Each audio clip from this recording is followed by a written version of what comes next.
Welcome to plant diet recipes viewers and friends. நம்ம இன்றைக்கி பார்க்க போகிறது வந்து சொரக்காய், முருங்காய், பொடலங்காய் போட்ட கிரேவி தான். இதுக்கு 1/2 ஸ்பூன் கடுகு, 1 ஸ்பூன் உளுத்தம்பருப்பு, 1 ஸ்பூன் கடலைப்பருப்பு, 3 ஸ்பூன் வந்து மணத்தக்காளி காய் போட்டு ஒரு 1½ ஸ்பூன் எண்ணெய் ஊற்றி கடுகை பொரிய வச்சாச்சு. மீடியம் சைஸ் தக்காளி 4 எடுத்து நல்லா வாஷ் பண்ணிவிட்டு அதையும் துண்டு துண்டாக கட் பண்ணிவிட்டு இப்போ தக்காளியை நல்லா வதக்கிக்கலாம். மீன்வெயில் நம்ம போட்ட வீடியோஸ் எல்லாமே பிளாண்ட் டயட் தான். இது எல்லாமே வந்து அல்சர் பேஷண்ட்டுக்கு, அப்புறம் கேஸ்ட்ரோ ப்ராப்ளம் இருக்க பேஷண்ட்டுக்கு எல்லாமே தான். காரமே பிடிக்காதவங்களுக்கும் சேர்த்து இந்த மாதிரி காரமே இல்லாமல் எப்படி ஒரு ரெசிபி ரெடி பண்ணுறது அப்படின்றத பற்றி தான் டெய்லி ஒவ்வொரு டைப் ஆஃப் வீடியோஸ் போடுறேன். ஸோ என் சேனலை எல்லாருமே சப்ஸ்கிரைப் பண்ணுங்கள், லைக் பண்ணுங்கள், ஷேர் பண்ணுங்கள், கமெண்ட் பண்ணுங்கள். உங்கள் ஃப்ரெண்ட்ஸ் அண்ட் ரிலேட்டிவ்ஸ்க்கும் இதை வந்து ஷேர் பண்ணுங்கள், அவங்களே கமெண்ட் பண்ண சொல்லுங்கள். மீன்வைல் தக்காளி வந்து இப்போ நான் 50% வதங்கிடுச்சு. இன்னும் ஒரு 10% வதங்கினதுக்கப்புறமா வந்து நம்ம காயெல்லாம் ஆட் பண்ணிக்கலாம். ஆனால் நான் இப்போ வந்து 60% தான் வந்து தக்காளி வதக்க போகிறேன், ஃபுல்லாக வதக்க போகிறது கிடையாது. ஏன்னா அப்போ தான் அந்த க்ரன்ச்சி ஃபீல் சாப்பிடும்போது அந்த கிரேவியில் சொரக்காய், அப்புறம் பொடலங்காய், முருங்காவோடு சாப்பிடும்போது இதுவும் வந்து காய் மாதிரியே வரும். இந்த தக்காளியும் க்ரன்ச்சியாக இருக்கும். ஸோ அதனால் நல்ல டேஸ்ட்டும் கொடுக்கும். ஸோ அதனால் 60% தான் நான் வதக்க போகிறேன், ஃபுல்லாக வதக்க போகிறது கிடையாது. அவ்வளோதான், இப்போ வதக்கியாச்சு. இப்போ வந்து நான் ஆல்ரெடி கட் பண்ணி வச்சுருந்த பொடலங்காவை இதில் ஆட் பண்ணியிருக்கேன். இப்போ வந்து சொரக்காவும் முருங்காவும் நான் ஆட் பண்ணுறேன். இந்த டைப் ஆஃப் குக்கிங்க்கு வந்து ஒரு கடாய் யூஸ் பண்ணிக்கலாம், இல்லைனா அடிகனமான பாத்திரம் வந்து யூஸ் பண்ணிக்கலாம். இப்போ சொரக்காய், முருங்காய் எல்லாத்தையுமே நான் ஆட் பண்ணிவிட்டு கொஞ்சம் தண்ணி கலரி விட்டுக்கலாம். அந்த தக்காளியோட இதோட கிரேவியோட நல்லா கலந்து விட்டுட்டோம்னா நாலா பக்கம் அது கலரிடும். அப்புறமா ஒரு சொரக்காய் அந்த காய்கறிலாம் முழுகிற அளவுக்கு வந்து தண்ணி பிடிச்சி வச்சுக்கிங்க. பிடிச்சிட்டு ஹை ஃப்ளேமில் நல்லா 20 to 25 மினிட்ஸ் வரைக்கும் ஆகும். இது நல்லா பாயில் ஆகி அது குக் ஆகிறதுக்கு, சொரக்காய், முருங்காய், பொடலங்காய் எல்லாமே குக் ஆகிறதுக்கு. மீன்வைல் நீங்கள் ஆர்டினரியாக பண்ணணுன்னா இதில் வந்து வெங்காயத்தை நீங்கள் வதக்கிட்டு, கடுகு பொரிஞ்சோடனே வெங்காயத்தை வதக்கிட்டு, இஞ்சி பூண்டு பேஸ்ட்டு போட்டுட்டு அதையும் நல்லா வதக்கிக்கிங்க. இந்த வாசனை போகிற வரைக்கும். போனதுக்கப்புறமா தக்காளியை போட்டு வதக்கிக்கிங்க. வதக்குனதுக்கு அப்புறமா வந்து உங்களுக்கு காஞ்ச மிளகா பிடிக்கும்னா காஞ்ச மிளகா ஆட் பண்ணிக்கலாம், இல்லை பச்சை மிளகா வேணும்னா ஒரு 2-3 பச்சை மிளகாவும் ஆட் பண்ணிவிட்டு அதையும் சேர்த்து நல்லா வதக்கிட்டு, அதுக்கப்புறமா வந்து இனிமேல்ட்டு நான் ஃபாலோ பண்ணுற ப்ரொசீஜர்ஸ் நீங்கள் அப்படியே ஃபாலோ பண்ணிங்கன்னா உங்களுக்கு காரமான டிஷ்ஷு வந்து ரெசிபி வந்து ரெடி ஆகிடும். ஆனால் வந்து நான் பண்ண போகிறது வந்து காரமே இல்லாத ரெசிபி தான். ஸோ அதனால் வந்து இதுக்கு எந்த வித மசாலாவோ எந்த ஒரு காரமும் நான் போட போகிறதில்ல. ஏன்னா வந்து அல்சர் பேஷண்ட்டுக்கெலாம் வந்து காரம் டாலரேட் பண்ண முடியாது. அதனால தான் நான் இந்த வீடியோ போடுறேன். அவங்களும் பிளாண்டாக வெறும் வெந்த சாதமும், வெந்த பருப்பும், அப்புறம் அவிச்ச காய்கறி இது மட்டுமே சாப்பிடாம கொஞ்சம் டிஃப்ரெண்ட்டு ட்ரை கொடுக்கறதுக்கு அவங்களுக்கு ஆசை இருக்கும். ஏன்னா அவங்கள பிளாண்டாக தான் சாப்பிட்டுட்டு வருவாங்க. எல்லோரும் நல்லபடியாக சாப்பிடும்போது, வீட்டில் இருக்க மற்றவங்களாம் நல்லபடியாக சாப்பிடும்போது நம்மளால் சாப்பிட முடியலையே அப்படின்ற மாதிரி அவங்க ஃபீல் பண்ணக்கூடாதுன்றதுனால தான் நான் இந்த மாதிரி டிஃப்ரெண்ட்டான டிஷ்ஷஸும் வந்து ரெடி பண்ணிவிட்டு டெய்லி வந்து யூடியூப் என்னோடய சேனலில் வந்து போஸ்ட் பண்ணுறேன். இப்போ வந்து அந்த காய்கறிலாம் நல்லா கொதிக்க ஆரம்பிச்சிடுச்சு. மீன்வைல் நானும் ஒரு அல்சர் பேஷண்ட் தான்.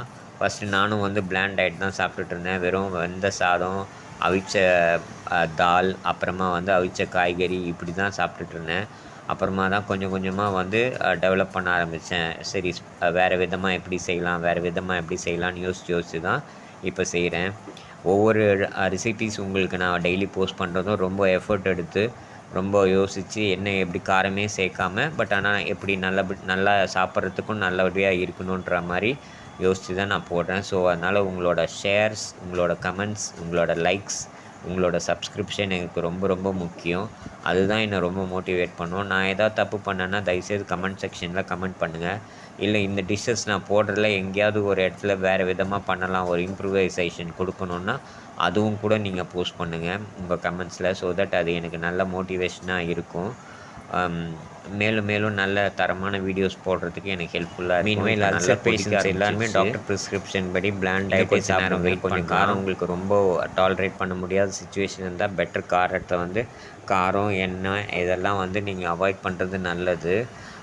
உங்களுக்கு அல்சர் குணமாயிட்டதுக்கப்புறமா கூட less spicy and less masala இருக்கிற, லெஸ் எண்ணெய் இருக்கிற டிஷ்ஷஸாக செஞ்சு சாப்பிட்டிங்கன்னா உங்களுக்கு வந்து வயிறு வந்து மறுபடியும் அல்சர் ப்ராப்ளம் வந்து வராமல் இருக்கும். இல்லைன்னா அல்சரை பொறுத்த வரைக்கும் அது ரெக்கரண்ட்டாக திரும்பி வந்துகிட்டே தான் இருக்கும். ஏன்னா வந்து நம்ம மறுபடியும் காரமும் எண்ணெயும் மசாலாவும் அதிகமாக சேர்க்க ஆரம்பித்தோம்னா மறுபடியும் பழைய நிலைமைக்கு போயிடும். காரம் வர வயிறு வந்து காரம் டாலரேட் பண்ண முடியாமல் அல்சர் வர ஆரம்பிச்சிடும். ஸோ அதனால் அல்சர் ஒன்ஸ் வந்துடுச்சுன்னா நீங்கள் அதுக்கப்புறம் லைஃப் லாங் கொஞ்சம் கேர்ஃபுல்லாக இருக்கிறது பெட்டர். மோஸ்ட்லி வந்து அல்சர் குணமாயிட்டதுக்கு அப்புறமா நீங்கள் கொஞ்சமாக வந்து காரம் வந்து ஒரு லிமிட்டடாக ஆட் பண்ணிங்கன்னா எந்த ப்ராப்ளமும் இருக்காது.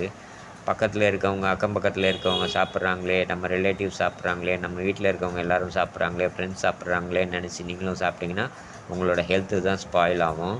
இப்போ நல்லா கொதி வர ஆரம்பிச்சிடுச்சு.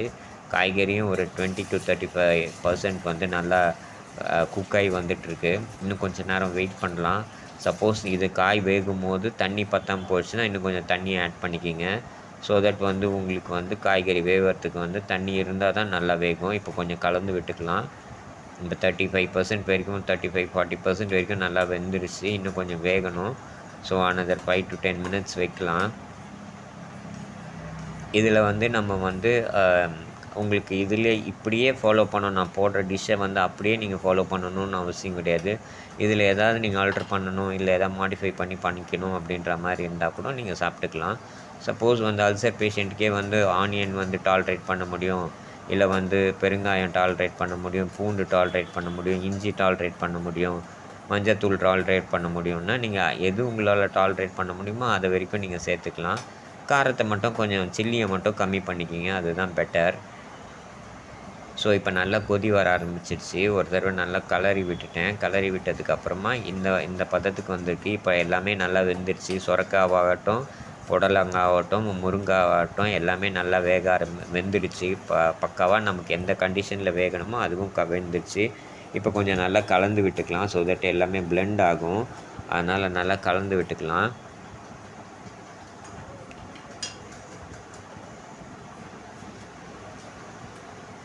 மீன்வைல் இது வரைக்கும் என்னோடய சேனலை யாரெல்லாம் சப்ஸ்கிரைப் பண்ணியிருக்கீங்களோ எல்லாருக்குமே ஒரு பெரிய தேங்க்ஸ்.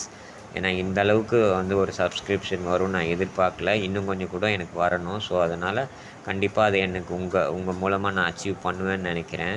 உங்களோட சப்போர்ட் அண்ட் ஹெல்ப் தான் எனக்கு தேவை. இப்போ வந்து நம்ம ஒரு மீடியம் சைஸ் எலுமிச்சம்பழத்தை கட் பண்ணி புழிஞ்சு அதில் வந்து 1 ஸ்பூன் அளவுக்கு நம்ம உப்பு ஆட் பண்ணியிருக்கோம் ஃபஸ்ட்டு. தேவைப்பட்டதுன்னா நடுவில் நம்ம ஆட் பண்ணிக்கலாம். உப்பு வந்து உங்களுக்கு உங்களோட ரிக்குயர்மெண்ட் பொறுத்து தான். உங்களுக்கு எவ்வளோ அளவுக்கு தேவையோ அந்த அளவுக்கு வந்து நீங்கள் உப்பு ஆட் பண்ணிக்கலாம். இப்போ வந்து நம்ம எலுமிச்சம்பழம் சாறு ஆட் பண்ணதுனால வந்து அதை வந்து நம்ம கலந்து விட்டுக்கலாம். இப்போ செக் பண்ணி பார்த்துக்கிறேன் ஒரு தடவை. உப்பும் வந்து லெமன் அந்த புளிப்பும் வந்து கரெக்டாக இருக்கான்ட்டு. சப்போஸ் லெமனுக்கு பதில் நீங்கள் புளியே ஆட் பண்ணிக்கணும்னு நினச்சிங்கன்னா கூட ஒரு 2லேருந்து 2.5 பட்டை புளி வரைக்கும் நீங்கள் கரைச்சிக்கிட்டு அதை கூட நீங்கள் ஆட் பண்ணிக்கலாம். இப்போ நான் உப்பு செக் பண்ணி பார்த்தேன். ஸோ கொஞ்சம் கம்மியாக தான் இருக்குது. 1 ஸ்பூன் பத்தாது. அதனால் இன்னொரு 1/2 ஸ்பூன் ஆட் பண்ணணும். 1/2 ஸ்பூன் ஆட் பண்ணிட்டேன். இப்போ நான் தெரியாது உங்களுக்கு நான் ஆட் பண்ணது. ஏன்னா நான் எடிட் பண்ணிட்டேன். ரொம்ப லென்த்தி வீடியோவாக போகுதுன்றதுனால. ஸோ 1/2 ஸ்பூன் அளவுக்கு உப்பு நான் ஆட் பண்ணிட்டேன். இப்போ மறுபடியும் வந்து நான் இதை வந்து கொஞ்சம் டேஸ்ட் பண்ணி பார்க்குறேன். உப்பு கரெக்டாக இருக்கா அப்படின்றதுக்காக.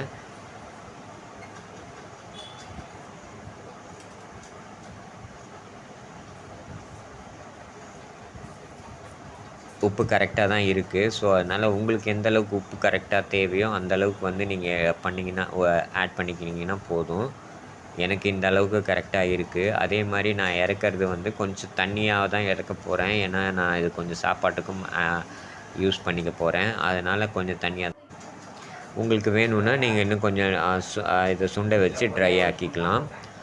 இது வந்து மீன்வைல் வந்து சாதத்துக்கு ஆட் பண்ணி சாப்பிட்டுக்கலாம். நீங்கள் வந்து தோசையோடு சாப்பிட்லாம், சப்பாத்தி, பரோட்டா, அப்புறமா வந்து எந்த ரெசிபியோட வேணால் சாப்பிட்டுக்கலாம். இதுதான் வந்து ஃபைனல் லுக்கு. ஏன்னா எலுமிச்சம்பழம் நம்ம ஆட் பண்ணியிருக்கிறதுனால ஒரு 5 to 7 மினிட்ஸ்க்கு மேலே வந்து நம்ம வைக்க முடியாது. இதுதான் ஃபைனல் லுக் வியூவர்ஸ். தேங்க்யூ.